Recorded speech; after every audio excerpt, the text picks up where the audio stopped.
Hello friends, welcome to UPSC Niti. ये हमारा daily quiz for UPSC और आज है 27 अप्रैल 2017। तो हमारे आज के क्वेश्चन देखने से पहले देख लेते हैं हमारे आज के टॉपिक। देखिए, फर्स्ट क्वेश्चन है is on landlock country, the next question is on parallel economy, third question is on SEBI, after that IBRD, that is International Bank for Reconstruction and Development. Fifth question is on Pragati, then third, then NASA's super balloon, after that Tiger Nach. Second last question is on fundamental duties and last question is on Udan scheme. Alright, तो सबसे पहले हमारे कल के practice question के answer देख लेते हैं। हमने पहला क्वेश्चन पूछा था curve used to measurement of the distribution of income, ये कौन सा होता है? तो इसका आंसर है D, that is Gini Lorenz curve. And next question हमने पूछा था कि जो हाई कोर्ट जज की पेंशन जो होती है वो किस पे चार्ज की जाती है? तो इसका आंसर है consolidated fund of India. Alright friends, तो सबसे पहले देखिए कि इस क्वेश्चन का आंसर कुछ हमारे फ्रेंड्स ने गलत कर दिया है, तो आप चेक कर लीजिए इसका आंसर। और इस क्वेश्चन में ना कुछ फ्रेंड्स ने सिर्फ कंसोलिडेटेड फंड लिख दिया है, यहाँ पे मतलब स्टेट का या इंडिया का ये नहीं बताया। तो जिन्होंने ये किया, इन्होंने जिसका आंसर यहाँ पे गलत हो गया है वो भी इस क्वेश्चन को नोट कर लीजिए। अब हम देखते हैं किस किस ने सही आंसर दिया है। तो देखिए, चरणजीत सिंह, चंचल अग्रवाल, सुमन सिद्धार्था, विवेक शर्मा, सुमित नारायण, आकाश, आयुषी, देन नेक्स्ट केतन कुमार, रमन माथुर, अमर, दीपक, देन गोविंद मिश्रा, यहाँ पे है अश्रेया, एनी, शेख अंजुम, हरजीत गोयल। ठीक है, आई होप मैंने किसी का नाम मिस नहीं कर दिया है। देखते हैं बाकी सेकंड पेज पे, शाशा वानी, नेहा सिंह, अमर निषाद, गौरव सिंह, चित्रांगदा राजे एंड प्रीति वर्मा। तो इसमें से ये जो तीन आंसर है, नेहा सिंह, अमर निषाद और ये गौरव शर्मा सिंह, इन तीनों के आंसर जो है वो बहुत अच्छे, मतलब इन्होंने सभी जो बाकी कर्व जो है इसके बारे में भी अच्छे से इन्फॉर्मेशन कवर की है। और जो आज का सबसे अच्छा आंसर जो हमें लगा वो था अंकुश, ये सर का। इन्होंने सभी कर्व्स के बारे में, साथ ही साथ जो बाकी भी हमारे ऑप्शन थे, कंसोलिडेटेड फंड वगैरह, पब्लिक अकाउंट इंडिया, इसके बारे में भी अच्छे से सभी इन्फॉर्मेशन प्रोवाइड की है। तो thank you so much sir. और साथ ही साथ कल क्या हुआ था, एक सर है उत्कर्ष चौहान, इनका नाम मैं लेना भूल गया था एक क्वेश्चन के बारे में। हुआ क्या था कि जो हमारे सर है जो ये कमेंट्स पेपर बनाते हैं, तो वो रश की वजह से उनका मैसेज मुझ तक पूरी तरह से कन्वे नहीं हो पाया था। सो ये हुआ था, so sorry sir. So thank you so much. Start करते हैं हमारे आज के क्वेश्चन। फर्स्ट क्वेश्चन है कि which of the following is a landlock country? तो इनमें से लैंडलॉक कंट्री कौन सा है ये हमें बताना है। देखिए, फर्स्ट क्या है, Georgia, next is Armenia and third is Azerbaijan. तो इनमें से कौन सी है लैंडलॉक कंट्री? देखिए, जॉर्जिया नहीं है, अर्मेनिया है और अजरबैजान भी नहीं है। ठीक है, मतलब फर्स्ट एंड थर्ड नहीं है, ओनली टू, बी है इसका आंसर। और ये अर्मेनिया क्यों न्यूज़ में है? तो देखिए, हमारे वाइस प्रेसिडेंट जो है सर हमीद अंसारी, तो ये यहाँ पे गए अर्मेनिया और यहाँ से अभी ये पोलैंड के लिए जाने वाले हैं। और हमने और अर्मेनिया ने 3 एग्रीमेंट साइन किए। सो ये देखिए, यहाँ पे है ये जॉर्जिया जो ब्लैक सी से ओपन होता है, यहाँ पे है ये अजरबैजान जो कैस्पियन सी में ओपन होता है, लेकिन अर्मेनिया ये लैंडलॉक कंट्री है। ऑलराइट, यहाँ पे ये ब्राज़ील है जिसके बारे में हमने एक पहली बार क्वेश्चन पूछा था, और मैंने हमारे इस बार के वीकली वीडियो में क्वेश्चन पूछा था कि ये कैस्पियन सी और ये ईरान, तो इसके नीचे ये कौन क्या है? तो ऐसा मैंने क्वेश्चन पूछा था, लेकिन आई थिंक इसका किसी ने जवाब दिया है या नहीं मुझे पता नहीं, मैंने देखे नहीं है उस दिन की कमेंट्स। तो अगर आपको देखना है तो इसका आंसर बताइए, ईरान के नीचे ये जो है ये क्या है? ठीक है, ये वाटर बॉडी कौन सी है? नेक्स्ट क्वेश्चन देखते हैं, हमारा क्वेश्चन नंबर 2, पैरेलल इकोनॉमी किसे कहते हैं? सो फ्रेंड्स, आज थोड़ी सी मेरी तबीयत ठीक नहीं है, तो हो सकता है कि आवाज़ जो है वो ठीक ना आए, so sorry for that, bear कर लीजिए मुझे।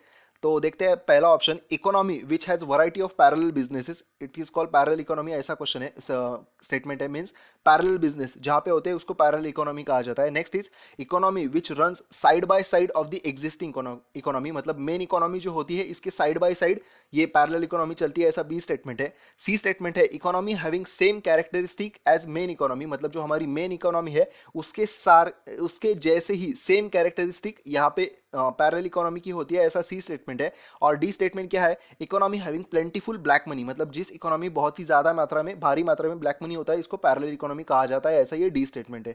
तो इसका आंसर क्या है? तो ये है डी, दैट इज जिस इकोनॉमी में बहुत ही भारी मात्रा में ब्लैक मनी होती है इसको पैरेलल इकोनॉमी कहा जाता है। और आप ये टर्म जानते होंगे, जो हमारा डीमोनेटाइजेशन किया गया था इसके बाद ये जो पैरेलल इकोनॉमी ये टर्म जो है वो कंटिन्यूअसली न्यूज़ में था, सो हमने इस पर क्वेश्चन ऐड कर दिया। और साथ ही साथ अभी ये क्यों न्यूज़ में है, तो देखिए, राजस्थान जो असेंबली है इसने जीएसटी बिल पास कर दिया है, ये तेलंगाना और बिहार के बाद थर्ड ऐसा स्टेट हो गया है जिसने जीएसटी बिल पास कर दिया है। तो इसी के बारे में ये कुछ कोटेशन आया था, the difference in the taxation in different state creates parallel economy, मतलब जो हमारे अभी के लिए जो हाल था कि इससे पहले जीएसटी लाने से पहले कि अलग अलग स्टेट्स में अलग अलग टैक्सेशन होते थे, तो इसकी वजह से पैरेलल इकोनॉमी क्रिएट होती है, ऐसा ये कोट है। With in one economy of the country this also creates uncertainty, मतलब ये पैरेलल इकोनॉमी की वजह से अनसर्टनिटी भी आती है। And the GST will help bring the uniformity and clarity in the taxation and helps to country and state to progress. मतलब देखिए क्या एक जीएसटी से फायदे होने वाले, तो यूनिफॉर्मिटी आएगा। आप तो जानते हैं ये one tax one nation one tax इसके तहत लाया जा रहा है, तो ये यूनिफॉर्मिटी आएगी, क्लियरिटी आएगी, तो अलग अलग टैक्स नहीं है, सो क्लियरिटी भी आएगी टैक्सेशन रूल्स में, और इससे देश को और जो हमारे स्टेट्स है उनको भी फायदा होगा। तो आपने देखा होगा कि हमारे जो अरुण जेटली सर है ये कुछ दिनों से कह रहे हैं कि अगर जीएसटी अच्छे से इंप्लीमेंट हो जाए तो हमारे देश के जीडीपी में 1 to 1.5% या 2% तक का इजाफा हो सकता है। सो ये हो गया। अभी देखते हैं parallel economy. Parallel economy is based on a black money और unaccounted money is a big menace to the Indian economy. मतलब ये ब्लैक मनी या फिर अनअकाउंटेड, जो कोई जिस भी मनी पे टैक्स पे नहीं किया जाता, तो इसका एक पैरेलल इकोनॉमी हो जाता है। And it is also a cause of a big loss in the tax revenues, ये जैसे कि हमने अभी बताया। For the government as such it needs to be curbed, it is eliminated within a benefit of economy in more than one way. ठीक है, तो हमारा थर्ड क्वेश्चन देखते हैं। Choose the correct statement about SEBI. SEBI के बारे में हमें करेक्ट स्टेटमेंट बताना है, इनमें से कौन सा है। तो देखिए फर्स्ट क्या है, SEBI is a statutory body since Inception, मतलब ये जब स्टार्ट कर दिया गया तभी से ये स्टैट्यूटरी बॉडी है, ऐसा फर्स्ट स्टेटमेंट है।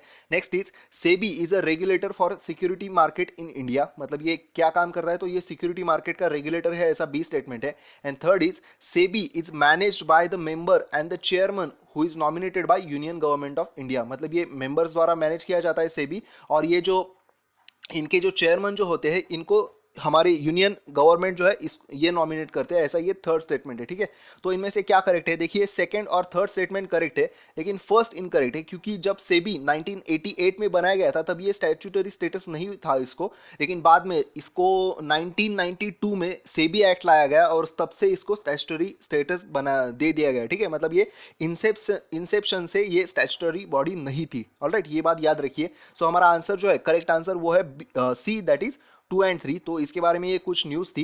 तो सेबी जो है ना, वो पी नोट जो हमने परसों के क्वेश्चन में देखा था, इसके बारे में, साथ ही साथ जो हमारे म्यूचुअल फंड्स जो ई वैलेट्स के जरिए लाए जा रहे हैं, इसके बारे में कोई एक स्ट्रिक्टर नॉर्म्स लाने जा रहा है। आपने देखा होगा शायद जो फ्री चार्ज है, फ्री चार्ज से ई वैलेट में से ही म्यूचुअल फंड जो है इन्वेस्टमेंट किए जाने की उन्होंने स्टार्ट कर दिया गया है, तो ये इसके बारे में हमने बता दिया। तो ये सेबी की पहली मीटिंग है आफ्टर जो अजय त्यागी सर जो है, जिन्होंने रिसेंटली 1 मार्च को इसका चेयरमैनशिप मतलब वो हो गए चेयरमैन इसके, तब से ये फर्स्ट मीटिंग है of the market regulator will consider a new norms for allowing options trading to community derivatives in market. All right, और सेबी के बारे में जो हमने बताया कि ये 1988 में एस्टैब्लिश कर दिया गया था और इसको स्टैट्यूटरी स्टेटस 1992 में सेबी एक्ट 1992 इसके बाद दिया गया था। अब देखते हैं हमारा fourth question. Name the institution which is also known as international bank for reconstruction and development, मतलब कौन सी इनमें से इंस्टीट्यूशन को IBRD इस नाम से जाना जाता है, ये हमें बता रहे हैं। देखिए फर्स्ट स्टेटमेंट क्या है, IMF that is international monetary fund, after that Asian development bank, third is Asian infrastructure and investment bank मतलब AIIB, and next is World bank. Alright, तो इसका आंसर बताने से पहले ये जो बैंक्स है ना, ये दो, ये देखिए इनमें सबसे ज्यादा शेयर कौन से देश का है, ये आप अब चेक कीजिए। ठीक है, एशियन डेवलपमेंट बैंक में कौन से देश का सबसे ज्यादा शेयर है और AIIB में सबसे ज्यादा कौन से देश का शेयर है, ये हमें बताइए। ये तो आप जानते होंगे, IMF में और वर्ल्ड बैंक में तो USA का है, लेकिन इन दोनों में कौन से देश का सबसे ज्यादा शेयर है, ये आप हमें कमेंट में बताइए। और ये जो आंसर है इस क्वेश्चन का, इसका आंसर है D, that is World Bank को International Bank of Reconstruction and Development इस नाम से जाना जाता है। तो ये हो गया जी।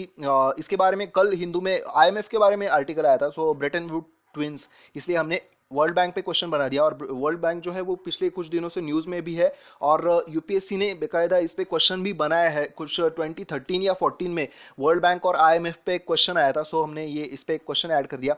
देखिए ये लोन प्रोवाइड करता है कंट्रीज को of the world for capital programmes, और इसके मेन 2 इंस्टीट्यूशन है जो हमने एक पहला देखा IBRD, और साथ ही साथ दूसरा कौन सा है, international development association. World bank is a component of world bank group, world bank group के तहत ये वर्ल्ड बैंक आता है और ये यूनाइटेड नेशन जो सिस्टम है इसका पार्ट है। ऑलराइट, वर्ल्ड बैंक जो है ये इसका पार्ट है। And World Bank stated official goal ये क्या है, तो पॉवर्टी रिडक्शन करना, लेकिन इसके साथ साथ अभी वर्ल्ड बैंक फॉरेन इन्वेस्टमेंट और international trade, facilitation of a capital investment, इसके बारे में भी काम कर रहा है। देखिए अब ये तो मतलब अभी तो ये जो काम है इन्होंने रिडक्शन ऑफ पॉवर्टी को ओवरटेक कर लिया है, ऐसा ही हम कह सकते हैं, क्योंकि अभी रिडक्शन ऑफ पॉवर्टी के बारे में वर्ल्ड बैंक कितना काम करता है ये तो ज़्यादा सामने नहीं आ पा रहा है, मतलब हम पढ़ तो नहीं पा रहे इसके बारे में। सो यही मेन इसका अभी के लिए तो काम बचा है, ऐसा भी हम चाहे तो कह सकते हैं। देखते हैं हमारा नेक्स्ट क्वेश्चन, फिफ्थ क्वेश्चन, प्रगति के बारे में करेक्ट स्टेटमेंट क्या है ये हमें बताना है। सो देखिए फर्स्ट क्या है, it aims at simultaneously monitoring and reviewing important union government programs and project as well as project flagged by state government also. मतलब ये काम क्या करता है, तो मॉनिटरिंग और रिव्यू करना, कौन से काम को, तो यूनियन गवर्नमेंट के जो प्रोजेक्ट है और प्रोग्राम्स है इनको, और साथ ही साथ जो प्रोजेक्ट स्टेट गवर्नमेंट द्वारा भी चला गए उनको भी ये रिव्यू करता है, ऐसा फर्स्ट स्टेटमेंट है। ठीक है, मतलब स्टेट और यूनियन दोनों के प्रोजेक्ट को मॉनिटर और रिव्यू करने का काम प्रगति के तहत किया जाता है, ऐसा फर्स्ट स्टेटमेंट है। Next is it is a innovative project in e governance and good governance and accountability with the real time presence and information exchange among the key stakeholders। मतलब ये ई गवर्नेंस और good governance के लिए एक innovative project है जो काम क्या करता है, तो real time presence and information exchange, जो स्टेक होल्डर्स है इंपॉर्टेंट, इनके बीच में ये इंफॉर्मेशन एक्सचेंज का काम करता है, ऐसा बी स्टेटमेंट है। नेक्स्ट क्या है, designed in house by the PMO office, PMO that is prime minister office में, और प्राइम मिनिस्टर ऑफिस की टीम और एनआईसी जो है नेशनल इंफॉर्मेटिक्स सेंटर, इसने मिलकर ये डिजाइन किया है, ऐसा थर्ड स्टेटमेंट है। एंड नेक्स्ट स्टेटमेंट क्या है, Pragati meeting is held on last Wednesday of every quarter.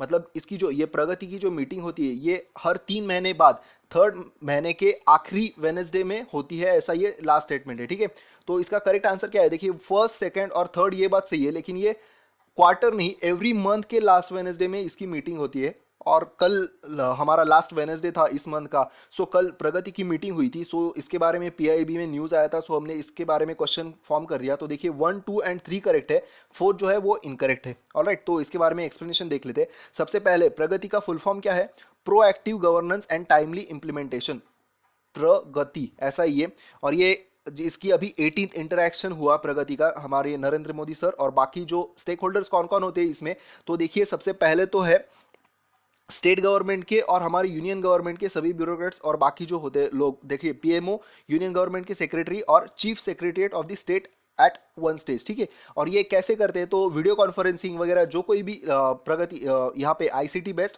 और ये मल्टी मॉडल मतलब आईसीटी मतलब इंफॉर्मेशन कंप्यूटर टेक्नोलॉजी और वीडियो कॉन्फ्रेंसिंग, इसके ज़रिए से ये एक साथ सभी डिस्कशन जो है वो करते हैं। और ये अभी तो है मतलब प्राइम मिनिस्टर करते हैं ये डिस्कशन, साथ ही साथ ये मंथली बेसिस होता है, और हर मंथ के आखिरी वेनेसडे में ये मीटिंग कंडक्ट की जाती है, और इसको प्रगति डे कहते हैं, हर मंथ के आखिरी वेनेसडे को। ठीक है, तो और ये जो एक फैक्ट है ना, ये ई गवर्नेंस और गुड गवर्नेंस, इसके बारे में देख लीजिए, ये हमारे इथिक्स के लिए भी इंपॉर्टेंट है। हमारे 6th क्वेश्चन देखते हैं, what is true about NASA super balloon. NASA का जो सुपर बलून है इसके बारे में क्या ट्रू है ये हमें बताना है। देखिए फर्स्ट क्या है, it is a balloon which will be used for the internet connectivity in the country side area. मतलब इंटरनेट कनेक्टिविटी के लिए लाया जा रहा है नासा का सुपर बलून, ऐसा फर्स्ट स्टेटमेंट है। Next is it is a big balloon launched by NASA which will make rounds of the earth with passengers on the board. मतलब ये पैसेंजर्स को लेके पृथ्वी के चक्कर लगाएगा, ऐसा बी स्टेटमेंट है। Third is it is a balloon which will detect the ultra high energy cosmic particles beyond the galaxy. मतलब ये जो अल्ट्रा हाई फ्रीक्वेंसी के कॉस्मिक पार्टिकल जो होते हैं इनको ये डिटेक्ट करेगा, ऐसा सी स्टेटमेंट है। Next is it will be used as a new type of low cost mass mobility system. मतलब ये ऐसे कुछ सिस्टम यूज करने जा रहा है, ऐसा ये डी स्टेटमेंट है। तो देखिए इसका करेक्ट आंसर क्या है, तो इसका करेक्ट आंसर है जी सी। ये एक बलून है जो अल्ट्रा हाई एनर्जी के कॉस्मिक पार्टिकल्स को डिटेक्ट करेगा। और ये जो है ना, ये फर्स्ट, ये भी आप कमेंट्स में बताइए कि ये जो प्रोजेक्ट है लून प्रोजेक्ट ये किसके द्वारा स्टार्ट कर दिया गया है। ठीक है, इंटरनेट कनेक्टिविटी के लिए लून प्रोजेक्ट आपने सुना होगा, मुझे पक्का पता है कि आपने इसके बारे में सुना होगा। तो हमारा जो आंसर है इसका ये है सी। इसके बारे में देख लेते जी, इसके बारे में कुछ न्यूज़ थी जी। ये बलून जो है वो न्यूजीलैंड से अभी लॉन्च कर दिया गया नासा द्वारा, और इसका काम क्या है, तो ये ultra high energy cosmic particle जो है इसको डिटेक्ट करना है। ठीक है, in the galaxy as they penetrate the earth's atmosphere the balloon is expected to circle the planet 2 और द 3 टाइम्स। ठीक है, मतलब ये हमारे जो पृथ्वी प्लैनेट को ये 2 या 3 बार पूरी चक्कर लगाएगा ऐसा एक्सपेक्ट है। और ये जो पार्टिकल्स होते हैं ना, इसमें बहुत सा मतलब बहुत ज़्यादा लोग क्यूरियस है। The origin of the particles is a great mystery and that would like to solve. Do they come from the massive black holes, मतलब ये ब्लैक होल से आते हैं जो कॉस्मिक पार्टिकल्स है, या फिर ये गैलेक्सी के सेंटर से आते हैं, ऐसा हमारा कुछ क्वेश्चन है। इनको ये जो बलून है ये आंसर करने वाला है, ऐसे लगता तो है। तो अब देखते हैं हमारा नेक्स्ट क्वेश्चन जी। थार्ड के बारे में इनमें से क्या करेक्ट है ये हमें बताना है। थार्ड आपने सुना होगा, रिसेंटली कुछ दिनों से ये न्यूज़ में था, आज भी इसके बारे में क्यों कुछ न्यूज़ है, तो देख लेते हैं थार्ड क्या है। It is an anti submarine missile system launched by Russia, मतलब ये रशिया द्वारा एंटी सबमरीन मिसाइल लॉन्च कर दी गई है, ऐसा फर्स्ट स्टेटमेंट है। Next is it is a United states army anti ballistic missile system, मतलब ये यूएस द्वारा एंटी बैलिस्टिक मिसाइल सिस्टम जो है वो बनाई गई है, ऐसा बी स्टेटमेंट है।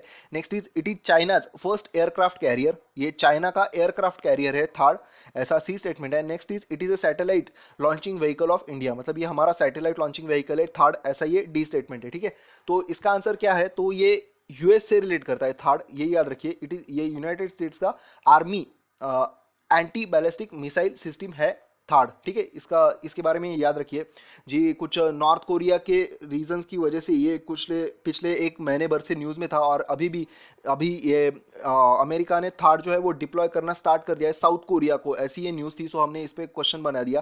देखिए थर्ड क्या है, terminal high altitude area defence. ठीक है, terminal high altitude area defence, और इसको पहले theatre high altitude area defence इस नाम से जाना जाता था। यह है अमेरिका का army anti ballistic missile system which is design to shoot down the short medium और intermediate range ballistic missile in their terminal phase using the hit and kill approach. मतलब क्या होता है कि अगर थर्ड जो जहाँ पे भी ये थर्ड सिस्टम लगाई जाएगी, इसके तहत अगर ये कोई मिसाइल अपने तरफ आता हुआ अगर डिटेक्ट करता है, तो ये मिसाइल जो है मतलब ये हिट एंड किल ऐसे अप्रोच अपना के जो कोई मिसाइल आ रहा है उसको ये खत्म कर देगा, ऐसी ये थर्ड सिस्टम है। ऑलराइट, तो इसके बारे में देख लीजिए। और बाकी तो कुछ यहाँ पे इंपॉर्टेंट है नहीं जो हम बता सके जी। थर्ड ये सबसे पहले कब डेवलप कर दिया गया था, तो इराक का जो मिसाइल अटैक हुआ था 1991 में, तब ये डेवलप कर दिया गया था। बस एक ही हमारे लिए यहाँ पे इंपॉर्टेंट है कि ये थर्ड जो है वो यूएस से बिलोंग करता है।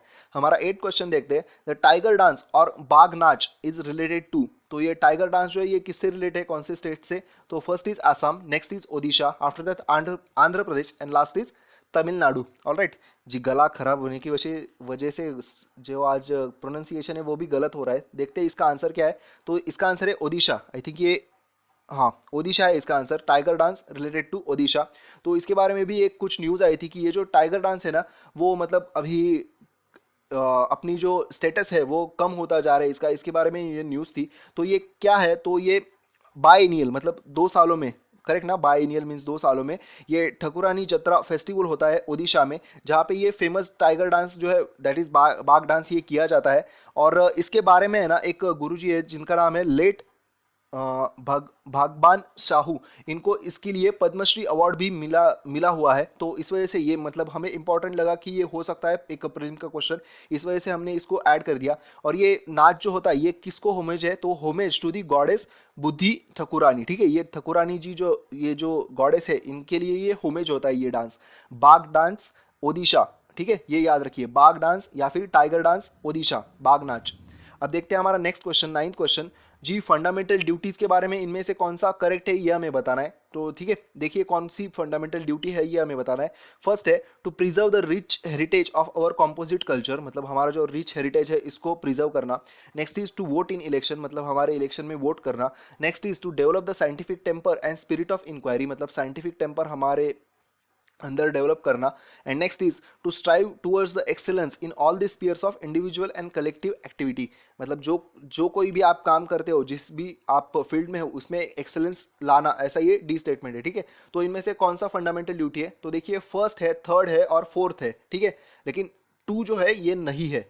ठीक है, आप जानते होंगे फंडामेंटल ड्यूटीज हमने 1976 में स्वर्ण सिंह कमेटी जो थी इसके रिकमेंडेशन पे ऐड कर दी गई थी। तो 1, 3 एंड 4 ये इसका आंसर है डी, 1, 3 एंड 4। जो इलेक्शन में वोट करना ये अब तक हमारी फंडामेंटल ड्यूटी नहीं है, और ये ऐसी मांग हो रही कि ये फंडामेंटल ड्यूटीज़ में ऐड कर दी जाए। पिछले साल भी इसके बारे में बहुत ही ज़्यादा एक हाइप हुआ था कि हमारे फंडामेंटल ड्यूटी जो है वो ऐड कर देनी चाहिए, और लगा था हमें कि मेंस में इसके बारे में क्वेश्चन आएगा, लेकिन नहीं आया था। और हो सकता है कि यूपीएससी बाद में मतलब इस साल या फिर कुछ 1-2 सालों में इस पे क्वेश्चन बना दे, क्योंकि यूपीएससी जो मेंस में क्वेश्चन जो आते हैं वो होता है कि 1-2 क्वेश्चन जो है वो पिछले 2-3 साल पुराने हो सकते हैं। तो देख लीजिए एक बार फंडामेंटल ड्यूटीज़ के बारे में। हम एक बार फिर से जो फंडामेंटल ड्यूटीज़ है इनकी रिवीजन कर लेते हैं। तो कौन कौन सी है? To abide by the constitution, ठीक है। और इसमें क्या क्या तो इंपॉर्टेंट है ये देखिए, नेशनल फ्लैग और नेशनल एंथम, ऑलराइट। इसके बारे में भी पिछले दिनों न्यूज़ थी कि नेशनल सॉन्ग जो है इस ये भी फंडामेंटल ड्यूटीज़ के तहत हमें अबाइड करना है या नहीं, इसके बारे में पिछले दिनों न्यूज़ थी। तो ये दोनों ही है, सिर्फ नेशनल फ्लैग और national anthem. Next is to cherish and follow the noble idea, जो हमारे फ्रीडम स्ट्रगल के बाद जो नोबल आइडियाज थी इनको भी चेरिश करना। Next is to uphold and protect the सुई सॉवर्निटी, यूनिटी एंड इंटेग्रिटी। ये जो स्टेटमेंट है ये एक साल कुछ 2 या 3 साल पहले यूपीएससी ने प्री में पूछा था। सो ये स्टेटमेंट भी ठीक से देख लीजिए। Next is to defend the country and render national service when called upon, मतलब हमें देश की सेवा करना है, ऐसा डी स्टेटमेंट है। अब इसके बारे में भी आप जानते हैं कि देशभक्ति क्या है, ऐसा शायद क्वेश्चन नहीं, आई थिंक ऐसा क्वेश्चन यूपीएससी ने पूछा था, आई थिंक सो इथिक्स में पूछा था, या दैट्स राइट, ये इथिक्स में इसके बारे में देशभक्ति क्या होता है ऐसा इथिक्स में यूपीएससी ने क्वेश्चन पूछा था। Next is to promote the harmony and spirit of common brotherhood. After that to value and preserve the rich heritage of our composite culture. उसके बाद है to protect and improve the natural environment, हमें environment को और forest वगैरह lake इसको protect करना है और इम्प्रूव करना है। और इसी के तहत ये हमारी फंडामेंटल ड्यूटी है। इसी के तहत हम जो हमारा स्लाइड जो होती है इसमें सबसे पहले जो हमारा पानी है इसके बचाने के लिए एक स्लाइड रखते हैं हमेशा। तो देखिए आप भी पानी बचाने के लिए कुछ कर सकते हो। तो नेक्स्ट क्या है? To develop the scientific temper, humanism and spirit of inquiry, मतलब साइंटिफिक टेम्पर हमें डेवलप करना है। Next is safeguard the public property, जो कुछ अगर कोई दंगा वगैरह होता है तो आप तो जानते हैं कितना हमारे यहाँ पे नुकसान किया जाता है, तो ये नहीं करना है, ऐसी हमारी ड्यूटी है। Next is to strive towards the excellence in all the spheres, ठीक है, मतलब जो जिस भी हम फील्ड में होते हैं इसमें एक्सेलेंस लाना है, ऐसा डी स्टेटमेंट है, ठीक है जी। ये फंडामेंटल ड्यूटी जो है ना वो अच्छे से रट लीजिए। क्या होता है कि अगर आप मेंस में अगर इसके बारे इसके रिलेटेड कुछ भी क्वेश्चन आता है तो और आप ये इसका जिक्र करते हो मेंस में, तो ये वैल्यू एडिशन होता है, ठीक है। और एक इसके बारे में मैं आपको एक क्वेश्चन पूछना चाहूंगा, आपकी राय चाहिए मुझे, क्या है कि देखिए ये जो है ना, to develop a scientific temper, humanism and spirit of inquiry and reform. तो देखिए हमारे यहाँ पे आजकल जो न्यूज़ चैनल है, बहुत ही भारी मात्रा में न्यूज़ चैनल है हमारे यहाँ पे, और उनका स्टैंडर्ड जो है वो तो आप देख ही सकते हैं। मतलब जो कुछ नेशनल चैनल है उनको दे छोड़ दीजिए, मतलब जो इंपॉर्टेंट है आरएस टीवी है, लोकसभा टीवी है, डीडी है, ये अच्छे, लेकिन बाकी चैनल्स का स्टैंडर्ड गलत गिरता जा रहा है। तो उनमें है ना बहुत ही ज़्यादा मात्रा में जो होता है ना राशि भविष्य, ज्योतिष वगैरह इनके प्रोग्राम्स आते हैं। तो कितना सही है जो एक न्यूज़ चैनल है इन्होंने ज्योतिष वगैरह दिखाना, तो ये हमारे फंडामेंटल ड्यूटीज़ के अगेंस्ट है या नहीं? आपको क्या लगता है बताइए हमें कमेंट्स में, सो दैट हम इस पे कभी डिस्कशन कर सके। बाद में अगर जब हम मेंस की सीरीज स्टार्ट कर देंगे तो हम ऐसे जो टॉपिक्स होते हैं इन पे डिस्कशन करेंगे। देखते हैं हमारा आज का फाइनल क्वेश्चन, उड़ान जो स्कीम है इसके बारे में हमें करेक्ट स्टेटमेंट बताना है। तो देखिए क्या है, it aims to make air travel accessible to citizens in globally important areas, ठीक है, मतलब जो हमारे इंपॉर्टेंट जो सभी देश के लोकेशन है यहाँ पे ये ट्रैवल एक्सेसिबल करना है, ऐसा ए स्टेटमेंट है। Next is if the traveller is taking a scheme then all the seats will be allotted under the scheme, मतलब अगर कोई ये कंसिडर कीजिए कि 1000 सीट्स है तो 1000 सीट जो है वो पूरी तरह से उड़ान के लिए रिजर्व रखी जाएंगी, ऐसा ये सेकंड स्टेटमेंट है, ठीक है। तो इनमें से कौन सा करेक्ट है ये हमें बताना है। तो देखिए फर्स्ट और सेकंड दोनों इनकरेक्ट है, क्योंकि ये ग्लोबल नहीं, ये रीजनल स्कीम है, और ऐसी बात नहीं है कि ये पूरे जो सीट्स है मतलब 1000 सीट्स है तो 1000 जो है वो इसके तहत रिजर्व रखे जाएंगे, जो रीजनल कनेक्टिविटी है इसके नाम पे।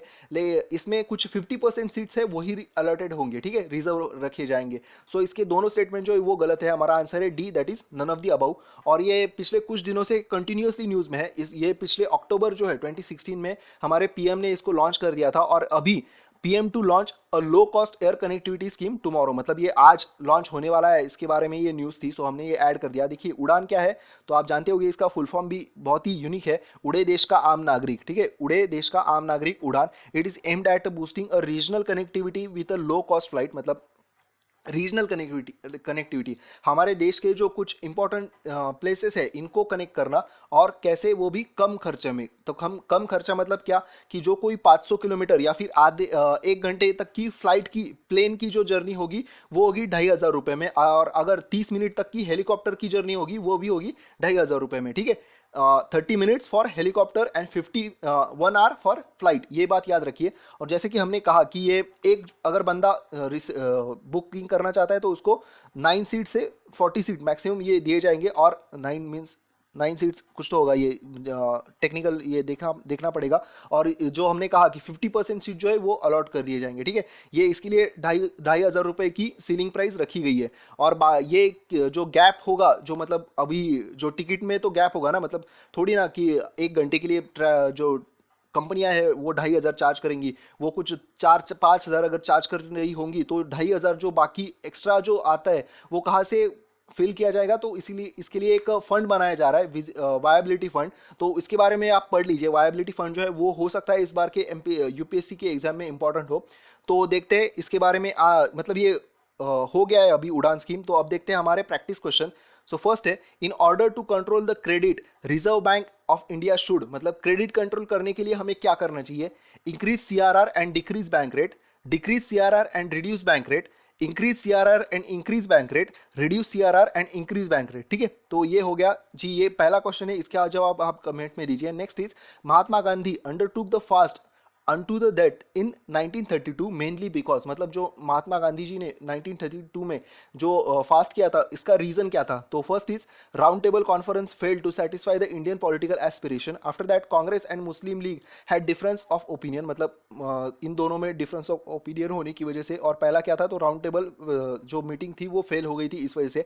सी है, रैमसे मैकडोनाल्ड ने कम्युनल अवार्ड्स अनाउंस किया था इस वजह से। And last is, none of the statement given above is correct, ठीक है, मतलब इनमें से कोई करेक्ट नहीं है, ऐसा ये लास्ट स्टेटमेंट है। तो आप हमें इसका जवाब दीजिए, ठीक है फ्रेंड्स। तो दोनों क्वेश्चन के जवाब और जो कोई भी एक मैंने आपसे राय पूछी थी उसके बारे में कमेंट्स में बताइए। So thank you so much ji. आप में से हमारे बहुत सारे जो सब्सक्राइबर्स हैं इन्होंने हमारे फेसबुक चैनल को अगर लाइक नहीं किया होगा तो प्लीज़ चैनल को यहाँ पे चैनल पेज को भी लाइक कीजिए। Thank you so much. ये थे हमारे आज के सभी क्वेश्चन, आई होप हमने अच्छे से कवर कर लिए होंगे। सो ये था, thank you so much, have a happy wonderful day ahead, keep studying. और मुझे सुनने के लिए मेरी आज की ख़राब आवाज़ के साथ थैंक यू। आई होप कल ठीक हो जाएगा। बाय।